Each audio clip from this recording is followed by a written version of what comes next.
Dan lebih semangat ya semuanya ya. Semangat pagi, pagi, pagi, pagi, luar biasa. Biasanya,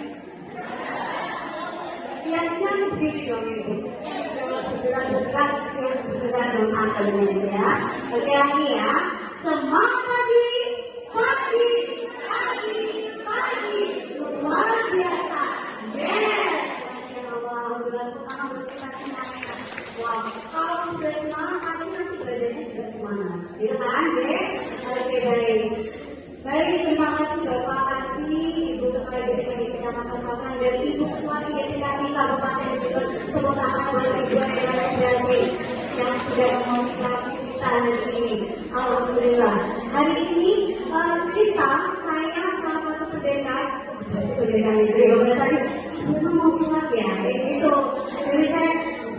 Jadi Bapak kasih juga itu pendeta itu surat, Bu. Jadi harus saya jelaskan dulu ya, tapi kita di sini ada 5 pendeta, salah satunya saya.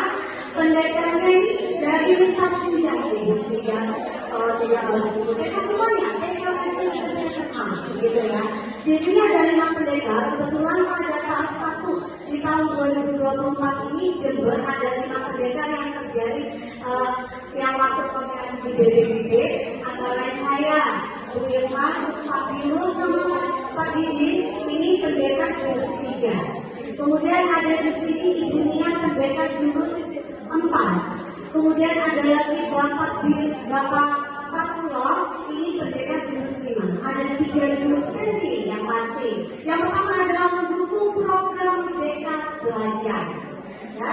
Yang kedua, peningkatan lingkungan belajar. Dan yang ketiga, peningkatan kualitas pendidikan. Itu tujuan kita. Oke, di sini aja ya, setiap program dari pendeta ini.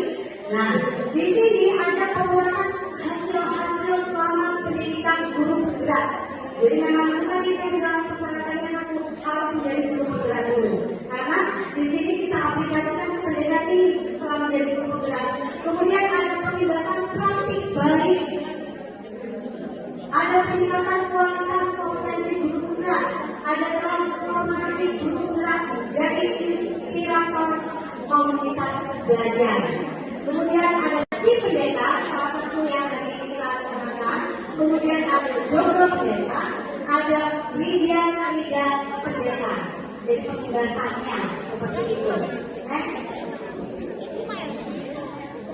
Nah, di sini Bu, ini kegiatan kita pada waktu di BPDP itu namanya Widya Karida. Pelatihannya sama Widya Karida itu dilaksanakan luring ya, materi tentang di sana.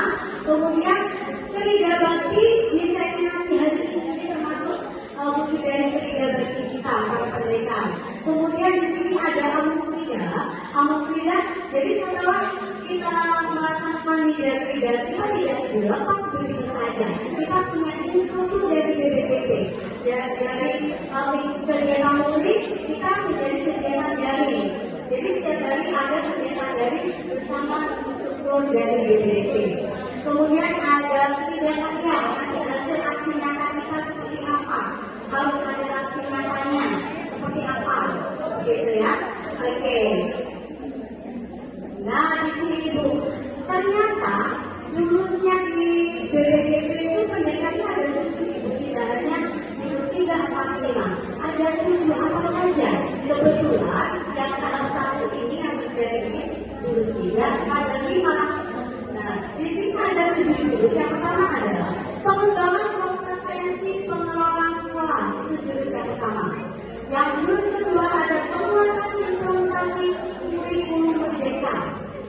Kemudian yang jurus 3, pengelolaan media pembelajaran berbasis audio dan video yang sebenarnya akan kita sampaikan. Kemudian yang keempat ada pengembangan media pembelajaran ibu. Ada jurus yang kelima tentang membangun media portofolio digital.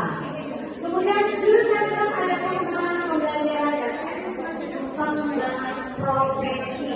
Dan jurus yang ketujuh adalah tentang pelatihan penguatan wawasan kebangsaan. Nah, di sini nanti ada audisi setelah kita tahap 1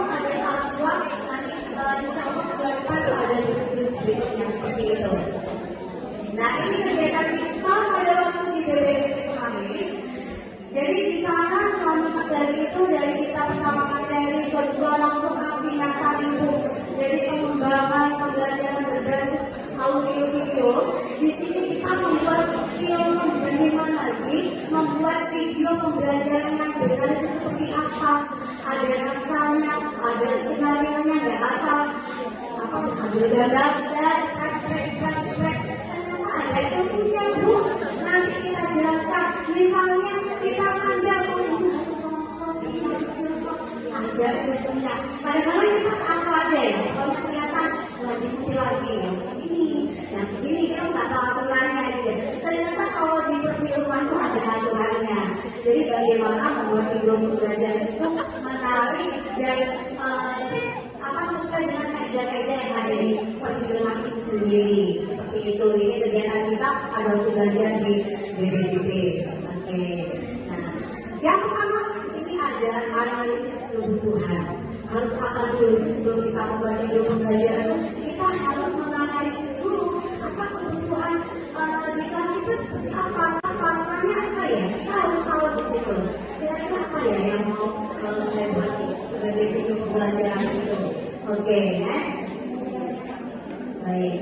Di sini yang pertama adalah media pembelajaran. Tadi media pembelajaran itu, media pembelajaran adalah segala sesuatu yang dapat digunakan untuk menyampaikan pesan dan disampaikan kepada penerima sehingga jadi perasaan pikiran, perasaan perhatian ya penerima sehingga terjadi proses belajar itu ya.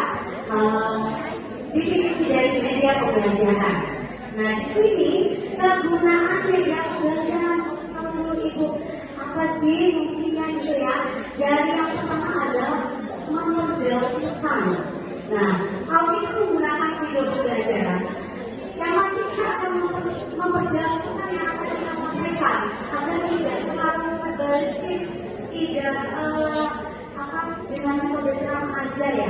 Lalu kadang kan juga bosan ya dia, terus ya jual jamu, anak-anak juga adanya nggak perhatian.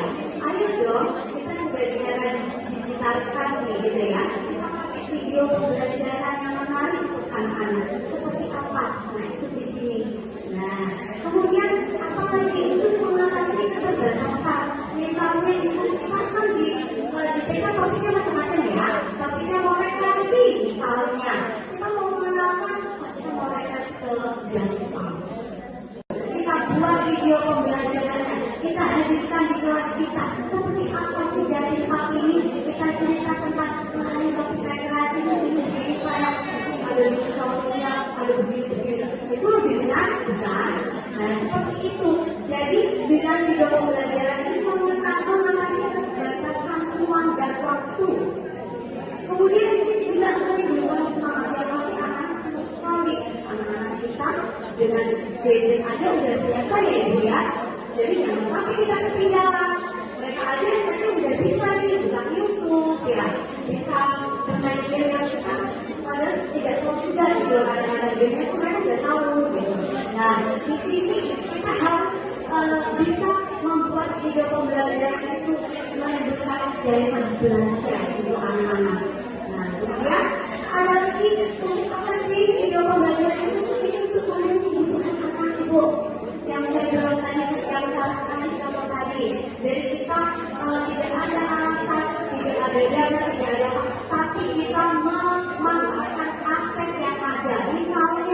Misalnya, wah, ini saya mau menggunakan tentang profesi dokter nih, tapi mereka menurut saya nggak ada dokter, mau dan dokternya nggak ada biaya. Sudah, nggak ada alasan. Kita buat video pembelajaran saja. Nah, justru kita bisa mengembangkan ya dari apa topik yang mereka mau video pembelajaran itu seperti itu ya. Kemudian yang terakhir, prioritas tujuan. Jadi dengan video belajar itu memberi rasa pada anak-anak pengalaman persepsi yang sama. Jadi membuat anak itu semangat untuk belajar. Jadi video pembelajaran harus bagus tuh, harus belajar aja. Nah ilmunya ya. Nah di sini kita harus bisa tahu identifikasi macam-macam dulu media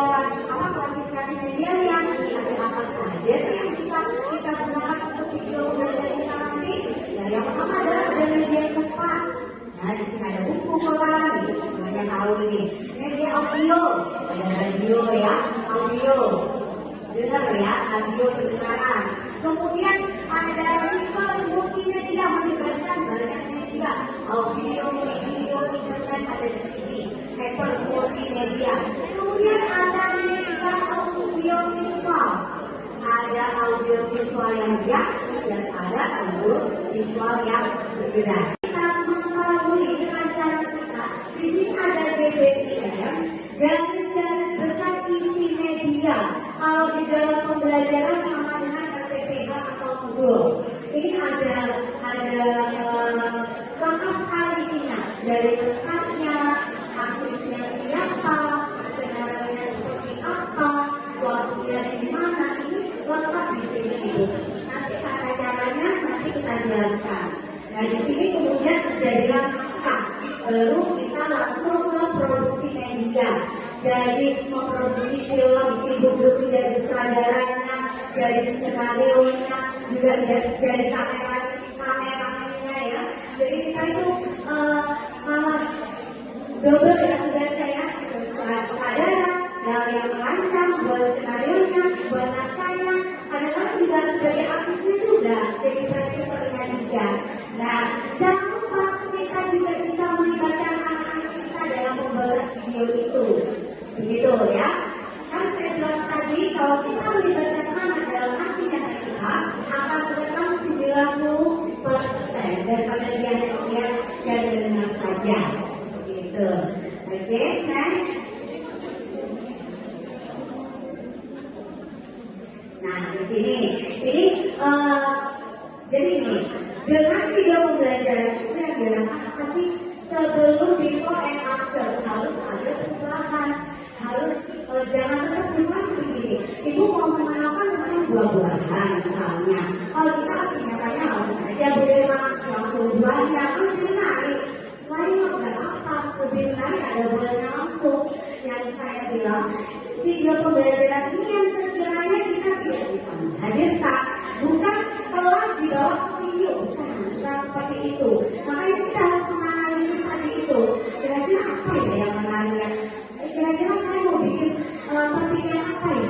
Yang untuk biar anak ngerti, gitu. Tapi tanpa kita mengeluarkan uang yang begitu besar, gitu. Melalui video pembelajaran yang akan kita buat itu.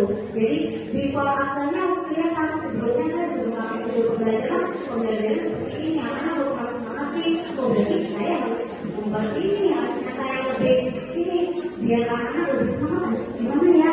Nah kita mencari ide-ide seperti itu. Nah di sini Bu. Kemudian next. Nah di sini ada teknik pengumpulan datanya. Nanti kita bisa dilihat di situ apa menurut tes. Tapi kalau di TK anak-anak sebenarnya tes ini jarang digunakan ya. Mungkin kita bisa tanya jawab, observasi seperti itu yang kita gunakan. Kalau tes ini bisa di jenjang SD, SMP, karena mereka sudah paham ya dengan soal, membaca soal, menjawab soal. Tapi kalau di TK sebenarnya kita tes yang kita lakukan itu yang dari observasi ya.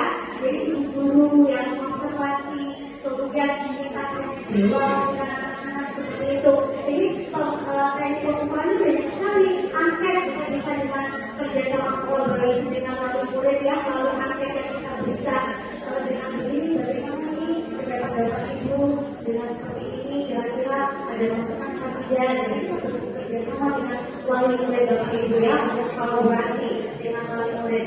Di sini ada simulasi juga, ada wawancara, ada seminar wawancara juga nanti. Kemudian ada teknik time lapse atau slow motion, kemudian ada rekayasa animasi, ada rekayasa tempat, dan ada rekayasa konversi. Nanti akan dijelaskan di slide berikutnya. Baik, next. Nah di sini apa sih keunggulannya ya? Keunggulannya adalah di sini kita membuat video pembelajaran itu. Jadi di sini mempunyai keterampilan skill pembelajaran yang menyenangkan. Jadi ibu bisa membuat pembelajaran itu semakin menyenangkan dengan bergerak, ada prosesnya, ada pengamatannya. Jadi tidak asal kita membuat 13 namanya ATTH. Tapi kalau di kurikulum mereka mobil ya. Nah, seperti mobil itu. Tapi kalau di bahasa kita audio video ini namanya KBIM. KBIM namanya. Nah, seperti itu Ibu. Ini nanti akan dijelaskan di sini. Oke, next. Nah, di sini yang pertama yang saya jelaskan ini adalah analisis kebutuhan. Kemudian setelah menganalisa, kita langsung lanjut ke rancangan.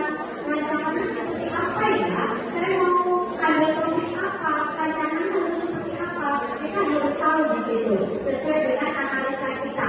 Kemudian, nah setelah kita mengetahui rancangan kita, di sini ada GBIM. Garis-garis besar isi media. Kalau di dalam pembelajaran sama dengan RPTH atau modul. Ini ada lengkap sekali isinya. Dari lengkapnya, aktrisnya siapa, skenario seperti apa, waktunya di mana, ini lengkap di sini Ibu. Nanti kata caranya nanti kita jelaskan. Nah di sini kemudian terjadilah naskah. Lalu kita langsung ke produksi media. Jadi memproduksi film, Ibu belum jadi sutradaranya, jadi skenario-nya, juga jadi kameramennya ya. Jadi kita itu malah double ya tugas saya, sutradara, yang merancang, buat skenario-nya, buat naskahnya, kadang-kadang juga sebagai artisnya juga, jadi presenter-nya juga. Nah, jangan lupa kita juga bisa melibatkan anak-anak kita dalam pembuatan video itu. Begitu ya. Kan saya bilang tadi kalau kita melibatkan anak dalam aksinya kita akan merekam 90% daripada yang benar saja. Seperti itu. Oke, next. Nah, di sini ini jadi ini dengan video pembelajaran itu yang dilakukan apa sih? Sebelum before and after harus ada perubahan, harus jangan tetap di samping ini. Ibu mau mengenalkan tentang buah-buahan. Nah di sini apa sih keunggulannya ya? Keunggulannya adalah di sini kita membuat video pembelajaran itu. Jadi di sini mempunyai keterampilan skill pembelajaran yang menyenangkan. Jadi ibu bisa membuat pembelajaran itu semakin menyenangkan dengan bergerak, ada prosesnya, ada pengamatannya. Jadi gak asal kita membuat misalnya kalau di pembelajaran kita kan kalau untuk 13 namanya ATTH. Tapi kalau di kurikulum mereka mobil ya. Nah seperti mobil itu. Tapi kalau di bahasa kita di audio video ini namanya KBIM. KBIM namanya. Nah seperti itu Ibu. Ini nanti akan dijelaskan di sini. Oke, next. Nah, di sini yang pertama yang saya jelaskan ini adalah analisis kebutuhan. Kemudian setelah menganalisa, kita langsung lanjut ke rancangan. Rancangannya seperti apa ya? Saya mau ada topik apa? Rancangan harus seperti apa? Kita harus tahu di situ sesuai dengan analisa kita. Kemudian, nah setelah kita mengetahui rancangan kita, di sini ada GBIM. Garis-garis besar isi media. Kalau di dalam pembelajaran sama dengan RPTH atau modul. Ini ada lengkap sekali isinya. Dari lengkapnya, aktrisnya siapa, skenario seperti apa, waktunya di mana, ini lengkap di sini Ibu. Nanti kata caranya nanti kita jelaskan. Nah di sini kemudian terjadilah naskah. Lalu kita langsung ke produksi media. Jadi memproduksi film, Ibu belum jadi sutradaranya, jadi skenario-nya, juga jadi kameramennya ya. Jadi kita itu malah double ya tugas saya, sutradara, yang merancang, buat skenario-nya, buat naskahnya, kadang-kadang juga sebagai artisnya juga, jadi presenter-nya juga. Nah, jangan lupa kita juga bisa melibatkan anak-anak kita dalam pembuatan video itu. Begitu ya. Kan saya bilang tadi kalau kita melibatkan anak dalam aksinya kita akan merekam 90% daripada dia lihat dan mendengar saja. Seperti itu. Oke, next. Nah, di sini ini jadi ini dengan video pembelajaran itu yang dilakukan apa sih? Sebelum, before, and after harus ada perubahan, harus jangan tetap di sana di sini. Ibu mau mengenalkan tentang buah-buahan,